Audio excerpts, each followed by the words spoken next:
so stuffed, mate. Honestly, I'm suffering here. Fuck.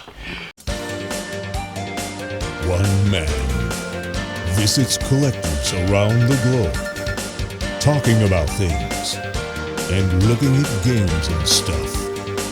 On a retro tip, presents to you In da Hoooooooouse. All up in your house. It's In da Hooooooose. In da Hooooooose.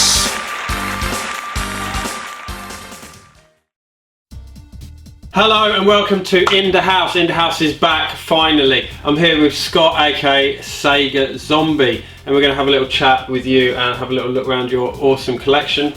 And we are in front of the SEGA wall. If you watch Scott's channel, you'll be very familiar with the SEGA wall. If you don't watch Scott's channel, go down the description and check out the link. So thanks for having us, mate. That's alright, mate. So we're going to just have a little gander in a bit at your awesome collection here, but just a bit of background first, really. Like, you know, obviously Sega is, you know, your main thing, but you're into a lot of other systems as well, right? Yeah. Oh yeah. I collect loads of different retro systems, but it's Sega where it all began with me. That's where my passion is. But yeah, now I'm into Atari, Amstrad, loads of other stuff. Loads of systems I'd like to collect for, but space, and you know how it is. So yeah, loads of systems that I want to show you guys, and there's lots of stuff actually that I've not ever shown on my channel. Awesome. Which we'll be able to show today, so it'll be great. Exclusive. So yeah, I mean, like, what systems did you have growing up? Like, what was your first thing in your home that you had? The first thing I ever see is I can remember coming home from school, and my dad had set up a Spectrum 48K, and I can remember coming in just being like, wow, what is this? And the game he was playing was Death Chase, 3D Death Chase, and I just remember being absolutely mesmerised by it. Yeah. You know, the visuals, you know, I know now it doesn't look anything, but back then, the colour, the sound effects, everything. I think before then, the only sort of experience I'd had with games was the old Pong on TV, and going to the seaside, maybe the odd arcade. But, you know, having a Spectrum at home, loading your own games, that's where it all began for me, definitely. I think a lot of people who are in that sort of age range that we're in, you know, their first experience was with home computers. Yes, yeah, definitely. So where was your first sort of Sega experience? First Sega experience was a family holiday, and it was one of the Butlins. Okay. And I can remember just walking into an arcade with my dad and just seeing all these people crowding around just one machine, and the music was just over everything else, and that was Outrun. It definitely was Outrun. It was the sit down one, and all the teenagers at the time were all around it, and everyone was just blown away by the visuals, because there was just nothing at that time. You know, I know it doesn't look, it's not realism now, but back then it felt like it was so much more realistic than anything before it. So, especially coming from the Spectrums and the like, you know. Yeah. Oh yeah, definitely. Coming from your Spectrums and the basic games like that, and then just seeing Outrun, that was that I was like, Sega? Saw the blue Sega writing, and I was like, what is this? What is Sega? And and then again, going back to the home computers, is I had, you know, I then started buying all the dreadful US Gold and all the really dreadful Sega conversions, thinking, oh, you know, you have to use your imagination to think, oh, this game's awesome, when it really isn't. I just remember Outrun on the Amstrad, probably the worst game I think I've ever played. But yeah, there was a few of the conversions, and then I got the Master System. I can remember I'd got a paper round, and I was saving up my money on there because I'd heard of the Master System. And yeah, that's what I went with. Went and got the Master System and got all the games like Outrun. Awesome. And that was the first time you could play them sort of games at home, and they'd be somewhere near where the originals were. So yeah, that's where it started for us, definitely. I love that, you know, memories of seeing stuff in the arcade, because that doesn't happen anymore. No. And it was very much that, like you said, everyone is huddling around this one. Yes. And, you know, there's one guy playing it and everyone's there, like, and you knew it was new because you know you had dozens of other machines, and that was like no one was interested in them at all. They just wanted to play, you know, the newest one in there. And I can remember a few years later, it was Daytona. You couldn't go in an arcade without hearing that rolling start, you know, and the music just blaring out over everything else. And that was what Sega were just masters at doing. Definitely. So what's your main kind of collecting focus at the moment with stuff? I think at the moment I'm obsessed, and Tootie will back me on this. I am obsessed with blue spines. I don't know what it is, because the quality of the actual case is not as good as the original. The labels come off. You know, they've got so many things against them, but I really love the blue spine collection. And I'm focusing on that. Unfortunately now though, I'm getting towards some of the really top end expensive games. So it's slowed. You know, there is still quite a few sport and filler titles that I can get. So how many of the blue spines are exclusively in those cases, and how many came out also in the older styles? Well, so there ain't that many. It's sort of crossover. There seems to be like a crossover period, because you actually do see some of the original case games go into the sort of like blue spine case, which is slightly slimmer. Right. And you see, I'm trying to think, Streets of Rage 3, that was one of the early blue spines, and you can actually get Streets of Rage 2 with the blue spine cartridge inside. So it sort of like was a phase that it went through where it crossed over. I'm not sure how many games are actually on both designs. I don't think there is that I can think of. Well, they go well with the Dreamcast set, don't I think that's what it is. Maybe that's it. I love the Dreamcast so much, and the blue, it's just Sega, isn't it? It works really, really well for me. Yeah, definitely. And what do you think about the current kind of climate collecting Sega? Because I'm sure a lot of people watching who collect Sega as well know that prices are kind of through the roof at the moment, right? It's gone crazy. It's gone absolutely crazy. I started really collecting Sega more seriously probably 4 or 5 years ago, maybe. Yeah, about 5 years ago. I've always had a sort of like healthy collection. It was mostly Dreamcast and Saturn, and then I was like, I really got back into my Mega Drive, and the prices you was paying 5 years ago to what you're paying today is crazy, and the prices just seem to go up and up and up each week you look. If you look on eBay or one of the Facebook groups, you know, like for instance, I see someone post up on one of the groups, Philios, the PAL version. Now, there was a game you could get for 15 quid. Yeah, which I think I did get it for about 15 quid a year or 18 months ago. Yes, and now someone was asking 60 quid for that last night. Insane. It's just like, that's crazy. But you look, and it is going for that. I know, price. the first reaction is, what, this guy's selling this for 60 quid, he's trying to rip us off. And you look at like the sold eBay listings, it's like, wow, that is actually the going rate. Yeah, it's absolutely crazy. Sickening, really. And I'm just glad I started when I did, because maybe if it was today and I was thinking, well, I'm going to go for a Mega Drive, I might just be a bit more select in what I got. It's difficult, you know. You've got to learn to flip some of your collection, rejuvenate your collection, which is something that I've been focusing on a lot lately. You know, trying to recycle some of what you've got, get rid of some stuff, so it then helps you fund. Because I think Nintendo collecting is reached a peak, and it's priced a lot of collectors out of the market, and a lot of those people are like, well, what's the next best thing? Sega. And that then pushes the price of Sega up, and you know, let's just hope it doesn't go too mental and it does price a lot of people out, because Sega is a great thing, a great console to collect for, the Mega Drive. It's got such a varied library. But it's handy with me because I don't just collect the PAL games, I collect Japanese and Genesis games. And you tend to find on the groups, I know a lot of people, there's a lot of love on YouTube for the Japanese market and games, but on Facebook, especially in social media, they're more focused on PAL, so you can get a good bargain. In fact, sometimes, you know, I'll have a game and you'll see it up there for sale for days. It's like, crazy. how is nobody buying it? How is no one buying this game? You know, it's an amazing game. The box art on Japanese games is far superior. It's timeless, the box art on Japanese games, whereas you look at some of the Mega Drive games, they look 90s. That's very true, actually. Yeah, that is very true. I think that it's good for those of us that do collect Japanese. Yeah. Oh, yeah. I'm not going to complain. Yeah, not going to complain about that.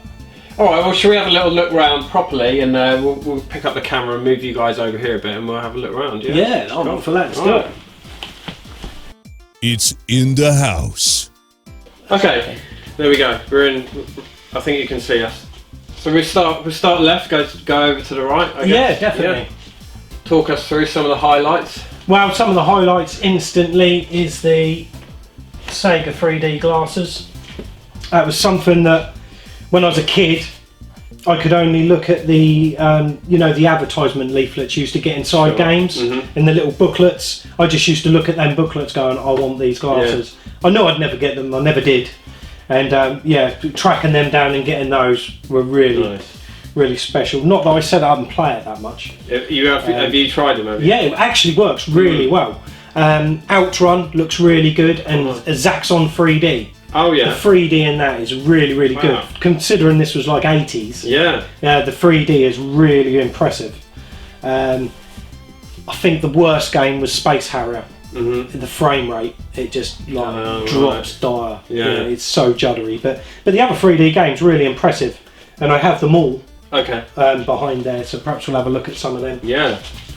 A nice little curio though, isn't it? Yeah. You just got bits and pieces round here. This is something I picked up recently. That's awesome. The Sonic Sound Zone. I haven't actually got a music tape though to try it, so but it all works. It's got batteries in it. It turns. Walkmans have gone crazy money as well. They have. Noticed that recently? The original sort of like Sony Walkmans and all that. Crazy money, unbelievable. On eBay. Yeah. And tapes were never, to me, that great. No. They were good for the home computer games, but actually listening to music on a tape, I was never really. Yeah, and you have to fast forward the whole way through the bloody tape. Yeah, and the one tape you did like would always chew. Yeah. Up in your Walkman on the walk to school or something. Yeah. So yeah, going along. We've got this is quite an impressive piece, but I don't know if I dare get it down because it might drop some games. But that's the Afterburner LCD. I don't think you can see that. I don't Can you guys think see you that? can see that. Yeah, you can see the bottom of it. Yeah, hold on. If you grab that, Pete. Team effort. Team effort here. Look. Look at that beauty. That is a really nice nick though, isn't it? Considering the age. Yeah. But yeah, it's absolutely mint inside. It's a great piece. Really trying my hardest to track down the Outrun. There was an Outrun that went with it, so I'd love to get hold of that. There's a Sega Mark III, which I'm probably looking. I might try and do a video on it at some point, but that's something I'm looking to trade in and reinvest into. Okay. So I can get some of the bigger hitters on the Mega Drive, maybe.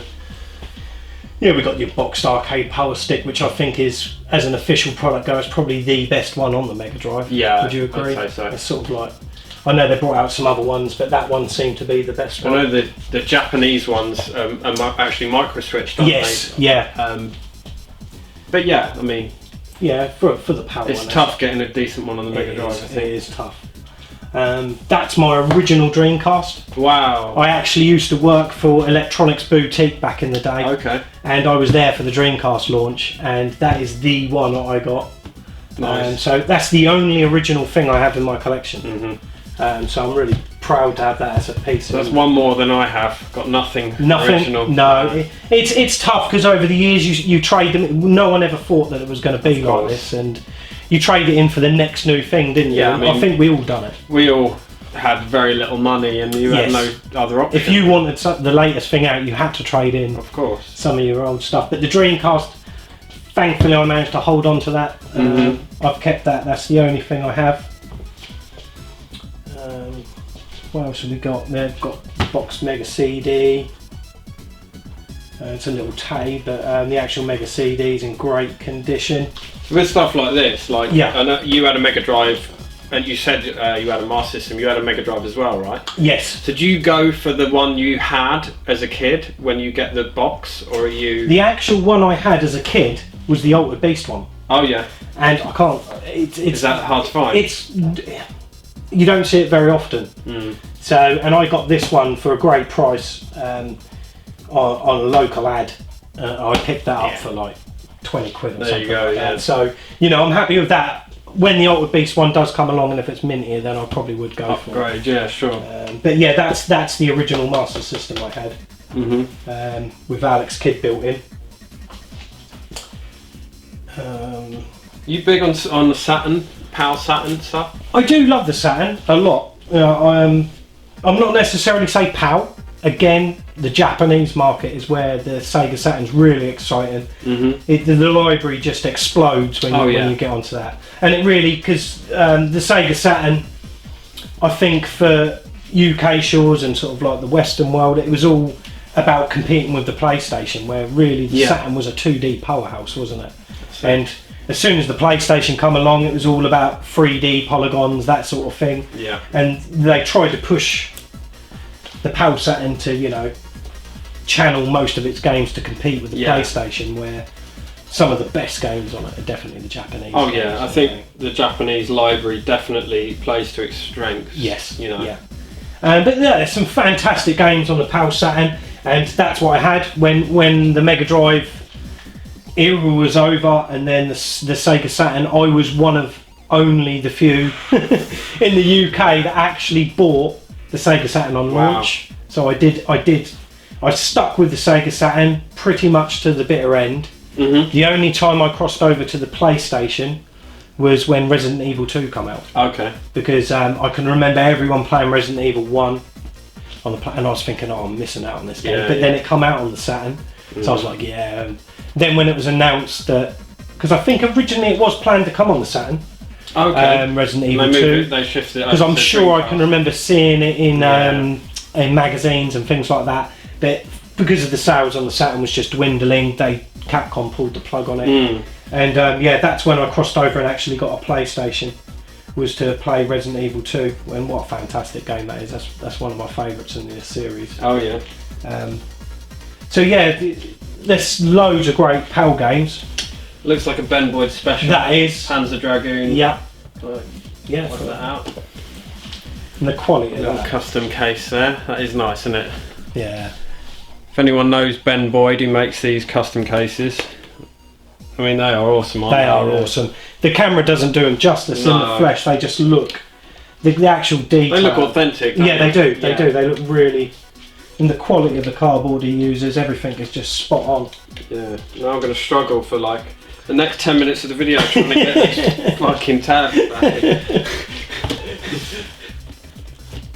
Yeah, I mean, as you know, I kind of shifted away from the PAL, and my PAL collection's like this big now. Yeah. And it's all I pick up the odd game here and there, but it's not something I real focus on. I don't go out of my way to buy loads of Sega Saturn stuff. When they pop up. I think yeah, I'm similar to you. I'd much rather have the Japanese version, and I've started buying a few more Japanese games. You got Master System back there, obviously. Yeah, right at the back. That's all full of Master So that System. goes all the way behind these. Yeah, these move. Yeah. Which okay, yeah. these are so heavy though now. There's a bit of original Xbox down there as well. Oh yeah. But yeah, that's all Master System. And let's see if there's any at hand. Yeah, here's some of the 3D games. Oh yeah. All along here. And one of my favourite Master System games of all time is Masters of Darkness. Great game. Absolutely awesome game. People like write off and say it's just a Castlevania clone rip-off, but it's absolutely fantastic game on the Master System. Really enjoy that game. It's on the Game Gear as well, I think, Master of Yes, it is. Yeah. I managed to pick it up not that long ago, and yeah, that's a great game. Bubble, also another great conversion on the Master System. Great game. a lot of people go for the like RPGs because like Phantasy Star, and that's where they originated from. Yeah. But to me, it's always about the arcade games. Yeah, for sure. I never really did RPGs when I was a kid. No, I suppose it was like the 16-bit era I started getting into some RPGs. I loved Story of 4, that game was great on the Mega Drive. But yeah, it's always been about arcade games for me, really. So like the more arcade-filled shooters and run and guns. Yeah, for sure. All like that quick blast. Quick blasts, because especially now, you know, with work and kids, you don't get the time. So for me, if I can have an hour's blast shooting, of course, or you know, doing some platform games, I do enjoy those too. Yeah. But it's something you can pick up and play, isn't it? Yeah, definitely. Should we move these guys around a bit to the middle and get? There we go. We're in there. To the lovely Mega Drive stuff. Oh, this is awesome. Yeah, it is my main focus. I'd say is the Mega Drive. Definitely, I'm always looking. If I've got some spare cash, and I'm always like, oh, let's see what's about. It's always Mega Drive I go to. Yeah. It's getting tougher now because I have a lot of the games I actually want. There's a few that I'm still searching for. I want Pirates of Dark Water. That's a game. Yeah. I want to play it. And Havoc. That's another one I haven't got. There's quite a few. There's a few. There's mostly Japanese games. There's quite a few Japanese games I still would like Splathouse 3. That's one I'd like to get a hold of. And there's Deadline and a few other sort of more obscure shooters. Yeah. But they're we'll take a look at some even they're creeping up now. Some of the they are. shooters. It's crazy. I just love the box art. Look at that. Yeah, it's stunning, isn't it? Yeah. But, so much better. That's one I picked up recently. That's one of my most recent ones. Double Dragon 2 plays all right on the Mega Drive. Yeah, I don't think I've played it on there. It's more true to the arcade. Okay.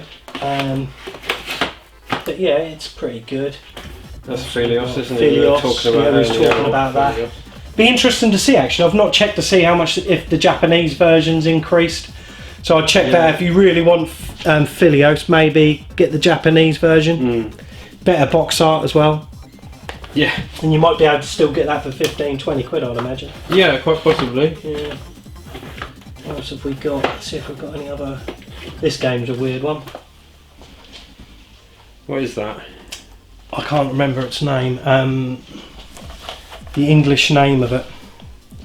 But it's like a real slow-paced shooter. And it's like a thinking shooter. You actually control the ship, obviously, but you have two different styles of weapons. Right. And as you go along, you power up. Your ship gets bigger and bigger. Awesome. Oh, I can't think of the name. It's slipped my mind. You have to Google that. Yeah, Google it. I assume you can Google the numbers on the spine. Yeah. Like you can with the Super Famicom stuff. I wish this is a game that I really want to own the original to. It's a repro. Oh, Eliminate that Down. That is absolutely superb shooter. On the yeah, that's crazy money now, isn't it? It's absolutely crazy money. Yeah. But it is extremely rare. It's one of those titles that it commands the price because it is very hard to get. You don't see that turn up very often at all.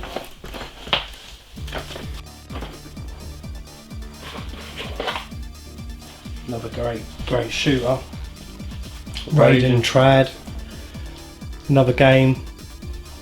Again, it's nostalgia for me. The chip shop near my school. We used to pile out at lunchtime straight to that chip shop to play this game. Wow. Me and my mates would just be crowded around it. You know, it had two arcade games. It had Raiden and Wonder Boy. Oh no way! Two great games. We used to just play those all the time. I think when they replaced Wonder Boy with Dragon Ninja, we was all absolutely gutted. Yeah, I bet. So was Wonder Boy one of the games that you were straight on the Master System? Yes, yeah, that's another one. Yeah. And the conversion on the Master System for Wonder Boy is fantastic. Oh yeah, really good. Brilliant. I can remember playing the Spectrum version. Just like I think when we was kids, we used our imagination more to make the games look better than they Yeah, I actually know were. what you mean. You look back now, Yeah, you're like, hang it's on. just like, oh, Don't remember it like this. yeah, it's just awful. But yeah, Awesome. I did want to show you guys one of my favourite Mega Drive games, but can I spot it? Oh, this is one that took me a long time to get. Super HQ. Now, a lot of people will think that's like the Super Nintendo version, but it's not. It's actually a standalone sequel on the Mega Drive. Oh, really? And you can be the sports car, like a big 4x4 or a big huge truck. Awesome. And yeah, it's a really good game. I don't think it ever come out. It definitely didn't come out in the UK. It might have got an American release, but I was on the hunt for that a long time. Well, I might start having a look for that. Yeah, it's a good game. It's really, really playable game. I'm trying to find. I can't see it. I was going to show Robo Elise. I can't see it.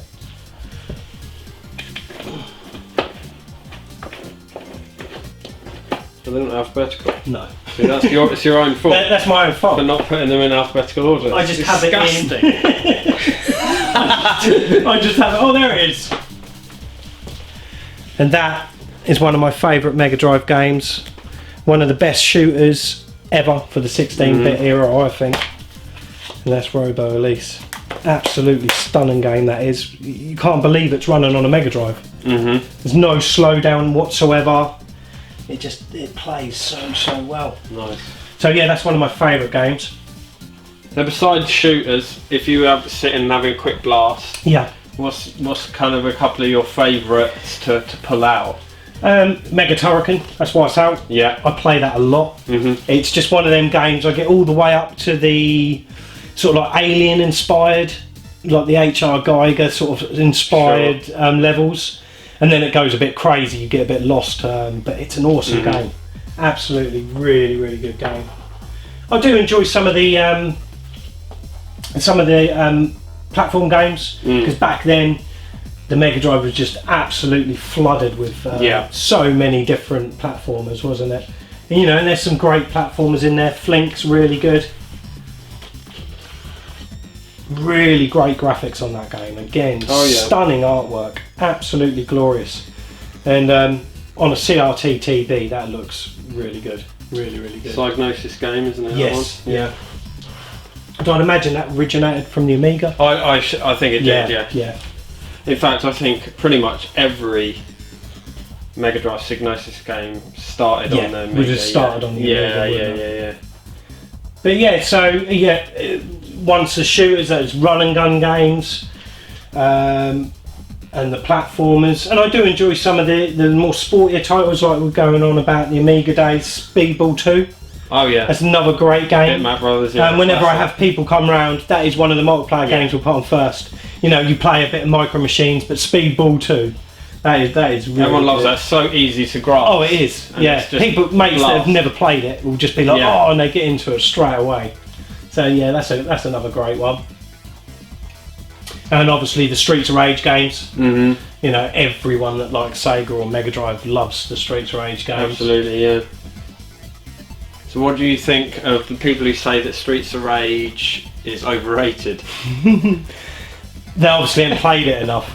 Streets of Rage 2 is as perfect as a side-scrolling beater I think has ever got. Exactly, come on. I don't think we've ever got that close, and I think if Sega had spent more time on Streets of Rage 3, because you can clearly see that game was not finished. Because the ideas behind it, they wanted Streets of Rage 2 to flow with more moves, and you can see what they were trying to do, but they didn't quite execute it. It was rushed. Agreed. So Streets of Rage 3, it gets a massive bashing from loads of people, but I think it's a strong game.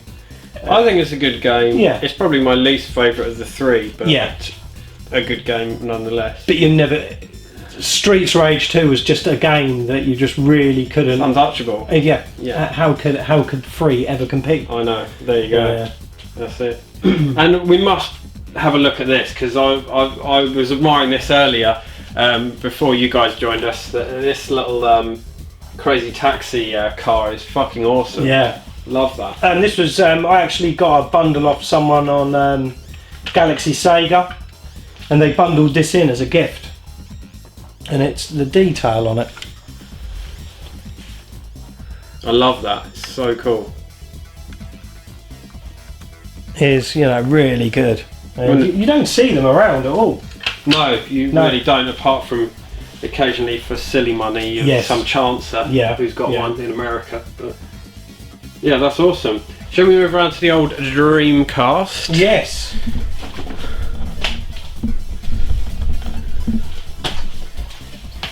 So I've been sorting out around this area.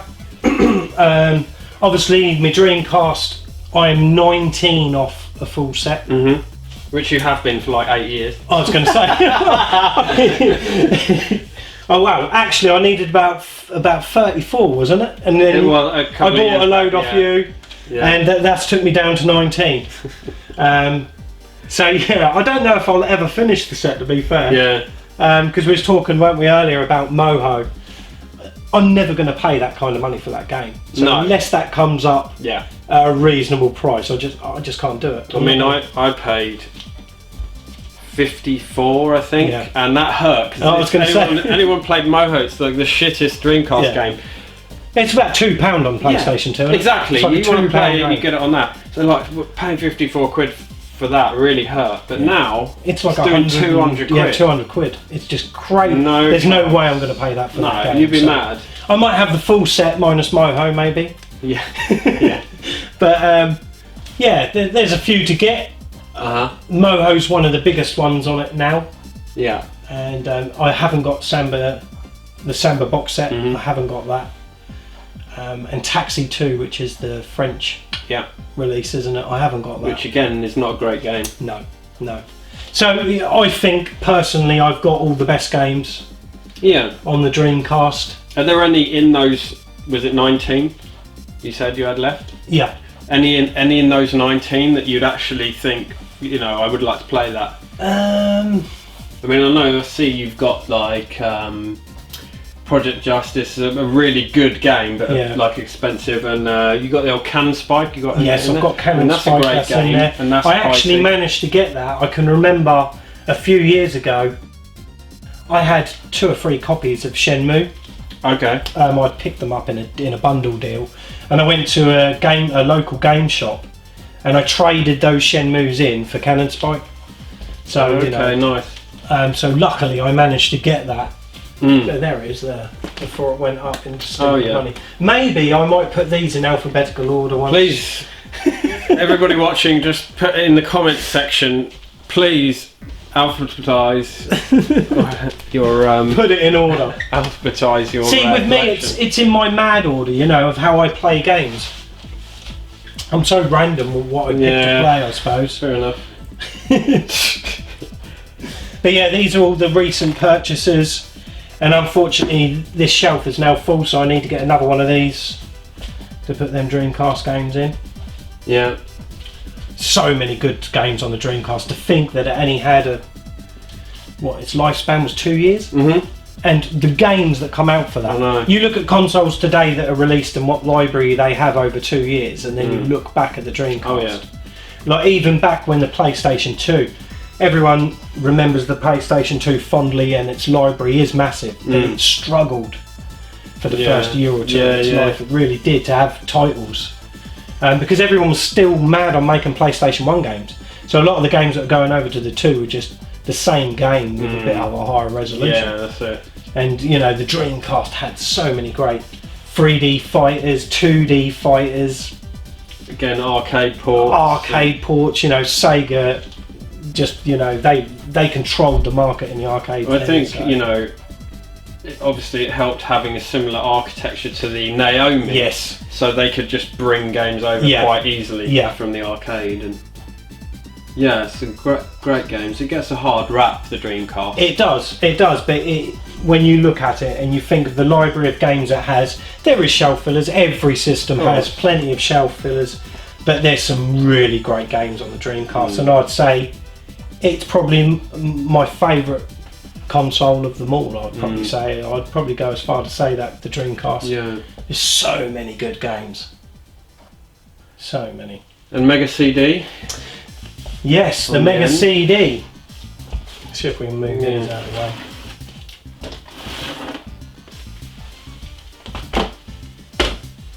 Yeah, the Mega CD. A system I did have. I didn't get it when it first came out. I can remember a lot of people buying it, and then everyone was selling it up and getting rid of it because they realised it actually wasn't as good as they thought it was going to be. And I can remember getting one out of like the free ads, picking one up. And I actually love the FMV games. Do you? Yeah. Oh, they're so cheesy. You're in luck then. And they're so bad that, you know, I thought they were really, really good. So I think they get a bad rap. And it was a genre of game that come and gone so quick. Yeah. But back then people thought that was the future, weren't they? Oh yeah. Oh, video in a game. It's very much a product of that time period. Yes. I think, and it is kind of interesting to look at and think. That Definitely. Yeah, so many. There's some really good games. People struggle and say, "Oh, Final Fight, Sonic CD." Oh, what else is on the Mega CD? But there's actually some really good games on the Mega CD. A lot of people will write off some of the sort of Mega Drive games that were re-released on the Mega CD, but you find that a lot of them have got more animation. Obviously, the soundtrack. They've always got a better soundtrack. But yeah, there's some great games. Batman Returns. That's really good on the Mega CD. I love the driving sections. Really, really strong on them. I would probably say one of my favourite Mega CD games though is the Terminator. Absolutely awesome.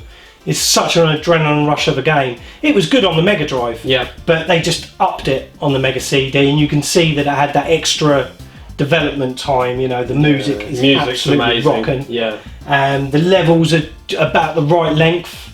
They don't go too sort of like, and they don't wishy-washy out so much. So that's a really great game. Robo Elise, which is sort of like the sequel to the Mega Drive one. Really good game, but rock hard. Really, really hard. You play the Mega Drive version, and with practice you do get better, and it's a doable game. But that gets really, really strong. It's a really hard as nails game. So yeah, no, I focus quite heavily on the old Mega CD because there's not that many titles, is there? What, 96? I was going to ask. I think it's 90 something. Yeah, it's 90 something, I believe, and that's a recent one I just picked up. I need that. Keo Flying Squadron. Great game. That's a good one. Hard as well. Yeah, it's tough. I thought it was going to be really easy because I'd right. actually never played it on the Mega CD before, and I was like struggling off the first level. I know. Like, what's going on? I know. But obviously, Final Fight, is that one of the only arcade games? Would you agree that is probably better than the arcade conversion wise? Yeah, probably. You know, the soundtrack the definitive is version. Awesome, it's incredible. It smashes certainly any other console version. The only thing, like, that's another argument, isn't it? What's better, Streets of Rage 2 or Final Fight? Yeah. And I would say Streets of Rage 2, in the simple fact that Final Fight cheats you. There's parts in that game where you get hit and you're like, you know you shouldn't. Yeah, I know. And you know, and it's because it's an arcade game, isn't it? They want you to put more money in. I know that kind of argument is always splits people down the middle. But I mean, it's personal preference. I mean, it's going to be Streets of Rage 2 for me every time. But I do love Final Fight. Final Fight is a great game. Oh, it really is. Yeah.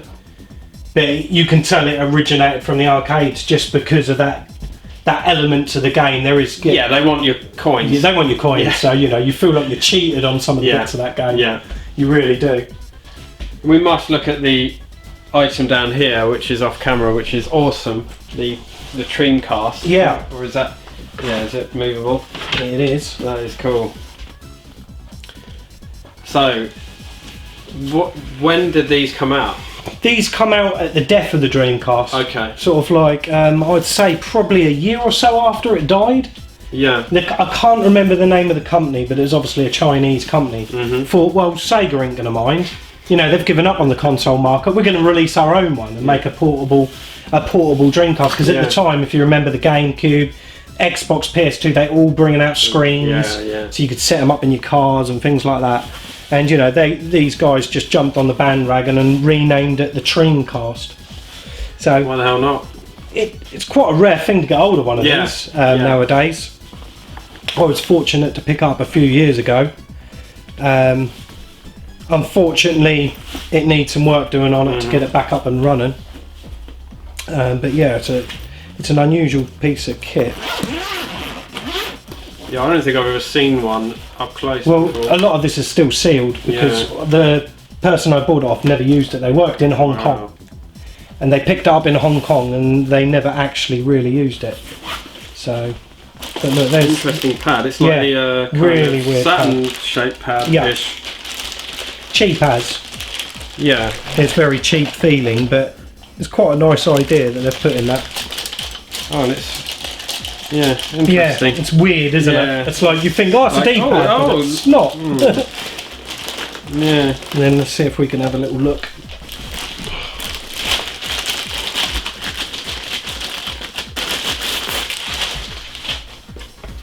Nuts, there it isn't is. Wow. And there's the Dreamcast. It looks so weird. It looks like at first, from a distance, you could mistake that for a front of a Dreamcast, and you get close and you're like, it's just like crazy. It's a bit weird. It did used to work. It stopped reading discs. So I was gonna like source a new laser. On the back it says Dreamcast. Dreamcast. Lovely.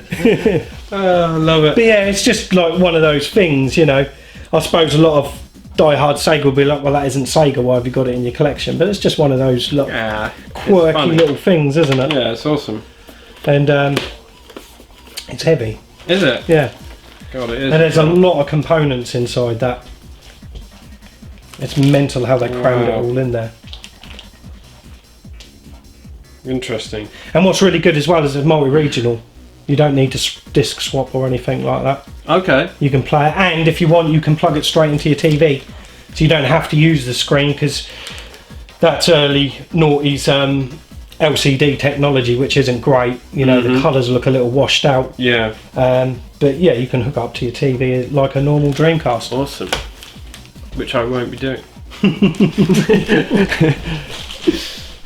Yeah, no, it's interesting, isn't it? Like the things the Japanese came up with that are kind of like knockoffs, but interesting rather than just a straight up. Like now it's all about these like cheap knockoff NESs and all these clone cartridge consoles. Yeah. But back then they were trying to do something a little niche, I suppose. I think that like you know, all the clone consoles were kind of served a purpose back in the day, and I know a lot of Eastern European companies like Poland, they never sold Nintendo in Poland. No. I don't know what it was.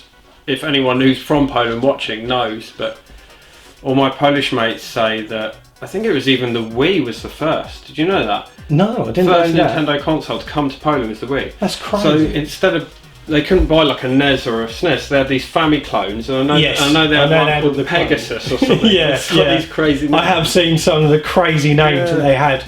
And weren't there a lot of that coming from like the Russian market as well? Yeah, exactly. It's just like crazy what was coming out. Yeah, madness. But I do find those things funny and interesting. But yeah, I think you can. You go over there. There's still shops that sell. Yeah, these, I like, bet. clone carts of like the latest film out. But it won't be. It'll be some like real terrible mobile game or something that they've it's interesting. they've put onto the cart. My mate actually, we're going off on a tangent here, but my mate grew up in Iran. Oh yeah. And it was, you couldn't get films or anything, right? Yeah.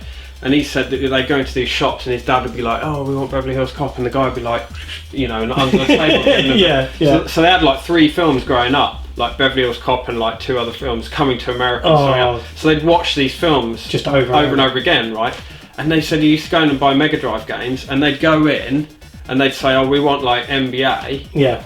And the guy would just get a blank cart, open, whoop out a PCB from some back room, put the PCB in the cart, do it up, and stick a label on and go, there you go. And they go home and play it on the Mega Drive. Yeah. Amazing. That's madness. I love it. I can remember back in the day, we used to have a little local software shop.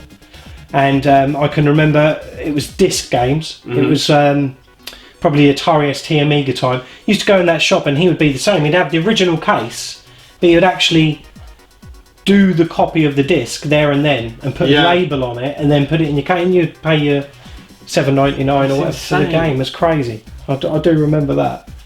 Love it. Yeah, love it.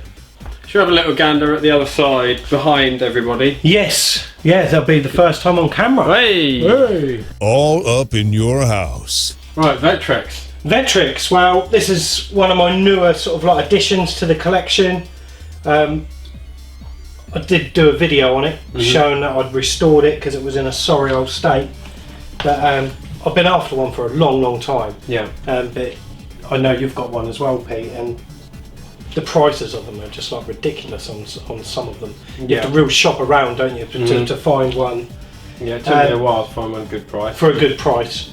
You've done well though. It's come up really nice. I don't know how well, guys. Probably not very well from there, but it really looks nice. Yeah, it was covered in paint. What is it with old consoles of the 80s? They all get flecks of paint over them and things like that. So I just cleaned it all up. It has got a switch missing there, which I've got. Someone on Facebook has sent me a switch to actually put on there, but I haven't had time to fit. So which switch is that? What is it? That's just the reset button. Oh, that one, yeah. And if I just go off camera quickly, I'll get it. And I've got the 3D printed one. Oh, that looks awesome. But it looks just like it. Yeah, but I've got to get that to fit on there because obviously it pushes in. Yeah. It's not a simple just push it on. I've got to actually stop that going back so I can actually use some force and to get that to go on there. But yeah, I was happy with that. Awesome.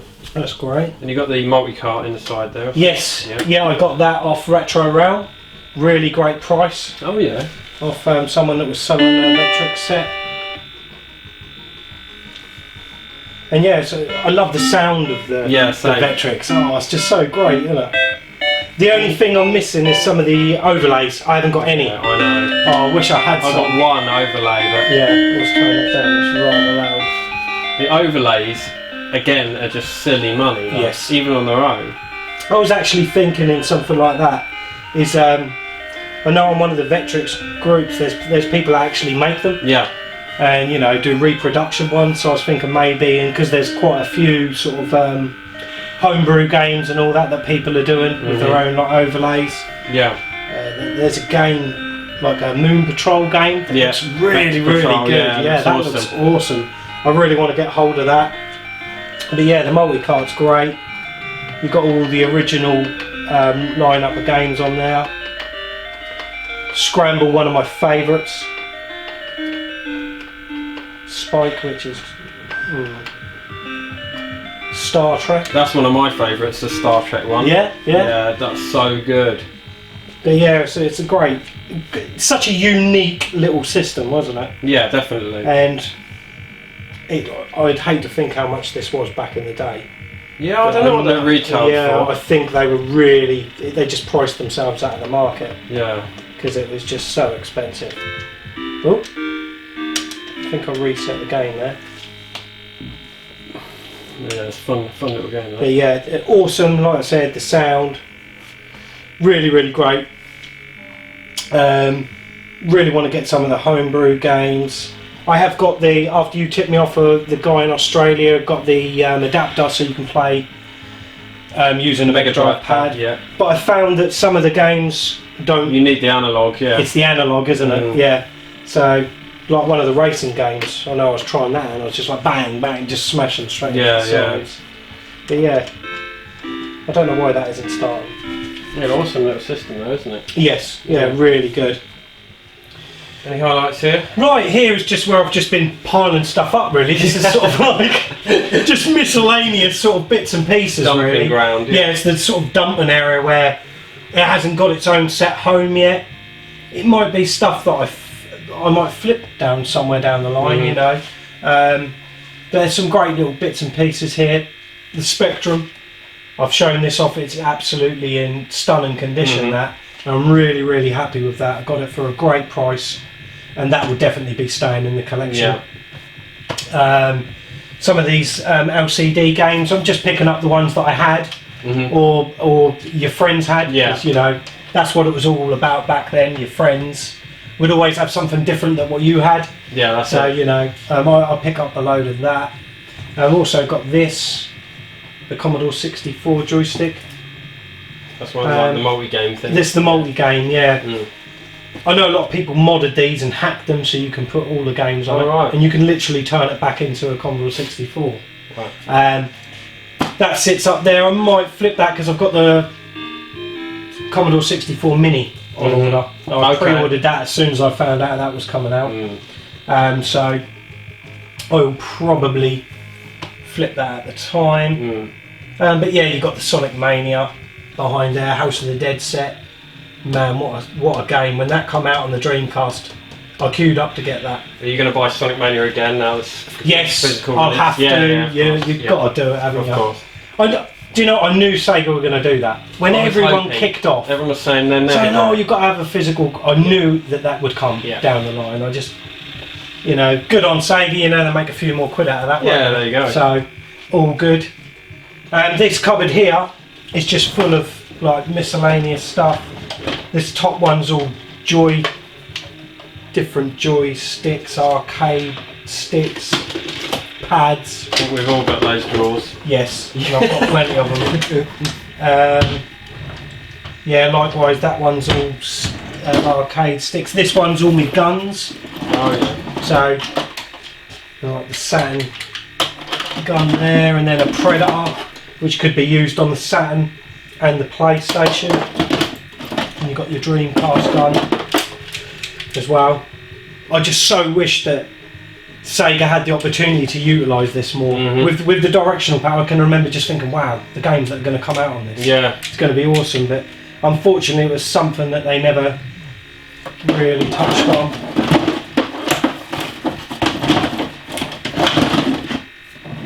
And then we go on to another thing that I really love collecting for, and that is the 8-bit home computer stuff. And you know, I've got the Spectrum, but I'm happy. I have a few games that are nostalgia to me and mean a lot to me, which I have the originals to. Yeah. But I'm quite happy to play them all off the SD card reader. Yeah, fair enough. And it saves so much space. I don't think you're going to be able to see down there, are you? But No. I've got loads and loads. If I can come up.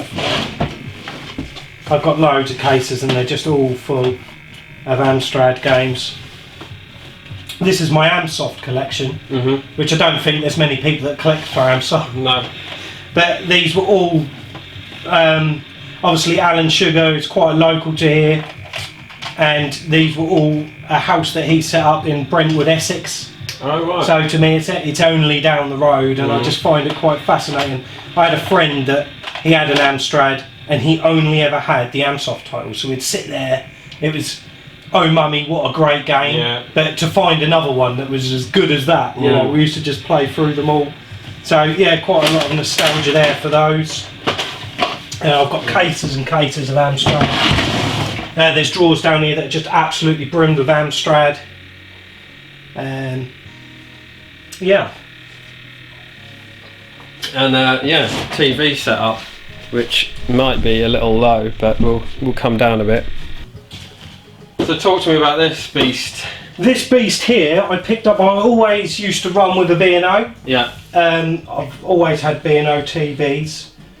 I thought I'm going to get something different. This come up locally. A guy loves his sci-fi, and he said he could only watch science fiction TV, like he was into Blake 7 and all of that I love sort Blake of stuff. 7. Yeah, he could only watch it on a CRT TV. So he bought the best. Because like the old.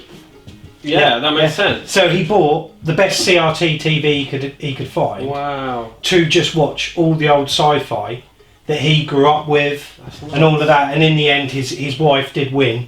Yeah. They moved, and he no longer had his own room to play his own sort of like VHS. So yeah, he sold me this for like 20 quid. Wow. You know, £20 TV. Awesome. And it's great. It's got real great colours. The sound is really good on this TV as well. Sort of like the German version of a B&O. Yeah. It's like the top German TV. this one hasn't got it, which is a shame, but there's actually a VGA input that goes in the back. And depending on the amount of money you wanted to spend, these were like some of the last of the CRTs. And you could pay the extra money to have the option of having VGA input put in and all of that. So this would have been what, like early 2000s? This came Yeah, out, or? yeah, early 2000s. I think it's about 2004. Yeah. And it was a lot of money. It was a big price TV. Yeah. And yeah, a lot of them don't have that VGA option because that was like an extra few £100 on top. But it's a shame it hasn't got it. Maybe something I could look into upgrading on it in the future. Yeah, maybe, yeah. And this weird cube down the bottom here, not very tidy, I'm afraid, because I'm playing it all the while, but I've got an original Xbox which has got coin ops on it. Yeah. So I can play all the MAME arcade stuff, and I've got a Dreamcast set up there. Because these are the consoles that I always go to. And then further up here, I don't know if you can see it, but I've got my grey Japanese Sega Saturn, which I use the Action Replay card to play PAL games. I think that's the best way to do it, because I mostly play Japanese games. I want them to be full screen, 60 hertz. Yeah. So, you know, it's best to run it from a Japanese one. Use that for the PAL games. And then my setup is I have the original Mega Drive with an original Mega CD1. I use the wireless pad because I'm sitting pretty much quite close to the TV in my setup, so I never have a problem with that. Great pad that is. Yeah. Really, really good, but the cost of them is unbelievable. Oh, yeah. I can't believe how much they've shot up. Yeah. I'm really looking forward to 8-Bit Do and what they're going to do. You know, if they start producing stuff like this, it's going to be fantastic. I hope so. I really do, because yes, these will stay as a collector's piece, I suppose, and you put them in the box and never get used them, but you want pads to use, don't you? Of course. And wires are always the bane. So yeah, that is my setup at the moment. In da House. So thanks for joining us, guys. That was Scott SEGA Zombie. Go down in the description and check out his channel if you don't know him already. Thanks for watching. This has been In da House. Thanks very much, Scott. You're welcome, mate. Yeah, really appreciate you having us in your house. See you later, guys. Till the next time.